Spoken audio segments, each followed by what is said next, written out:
ദീപ്തി, നമുക്ക് ഈ രാഹുലിനെ കല്യാണം കഴിപ്പിക്കണ്ടേ? എത്ര കാലമായി ഇങ്ങനെ നടക്കുന്നു?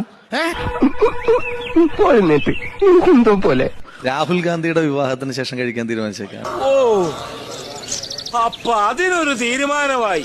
കർത്താവേ, നിങ്ങള് ഈ രാഹുലിന്റെ കല്യാണക്കാര്യം ആലോചിക്കുമ്പോ രാഹുൽ പരസ്യമായി ആദ്യമായി പ്രപ്പോസ് ചെയ്ത ഒരാളുടെ അടുത്താണ്. അതറിയില്ല നിങ്ങക്ക്? ആ കഥയുണ്ടോ? ചിന്താ ജെറോമിനെയാണ് ആദ്യമായി രാഹുൽ പരസ്യമായി പ്രപ്പോസ്. ഇങ്ങോട്ട് വന്നേ നീ, എന്നിട്ട് ഇങ്ങോട്ട് നിന്നേ നീ. എന്നെ ആദ്യമായി പ്രപ്പോസ് ചെയ്ത രാഹുലല്ല, എന്നെ പ്രപ്പോസ് ചെയ്ത പലല്ലോ.